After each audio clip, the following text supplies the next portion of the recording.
שירז ביתנו המקסימה, הנבונה הבוגרת היפה והמיוחדת. היום את חוגגת 12 שנים, ואנחנו שמחים ונרגשים. ביום בו הגעת לעולמנו, שמחה ואור מילאו את ביתנו. מלאת חיוניות ושמחת חיים, סוחפת את כולנו למקצב החיים. תינוקת מתוקה, נוחה ושלווה, גדלה ומתפתחת עם הרבה אהבה. גדלה בשנים ואוהבת את החיים הטובים. בתי קפה, מסעדות, בילויים בקניונים. את יודעת לבחור את טובי המעצבים. ברחבות הריקודים, בארץ ובעולם, את מחוללת פלאים ומותירה רשמים. לריקוד והמחול נולדת ביתנו, ואת מקור גאווה והערצה עבור כולנו. למחול הסוער סחפת את כולנו, אמא מגויסת בתפקיד המלווה והמעצבת, ותמיד תמיד תומכת. אבא מעודד ומפרגן, ותמיד תמיד שומר ומגן.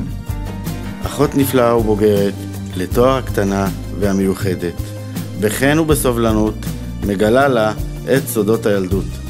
נכדה טובה ומכבדת, תמיד מגלה אוזן קשבת. סבתא עליזה, זיכרונה לברכה, בך בטוח הייתה מאוהבת ועננה, של הגנה ואהבה, לך מלמעלה שומרת. כשבחרנו עבורך את שמך שירז, כנראה אז ידענו שהשירה והשמחה יהיו חלק מחייך, שסוד ורז יהיו חלק מערכייך, ושתהי עמיתה נפלאה לחברייך בכיתה ובשכונה, חברה נאמנה, מושיטה יד לעזרה, ותמיד עם אוזן קשובה.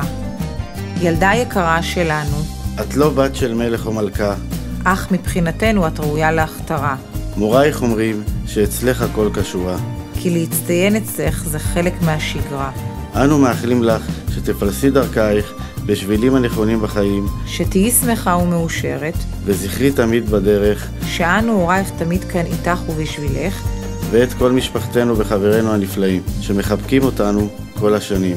שלך באהבה, אבא ואמא.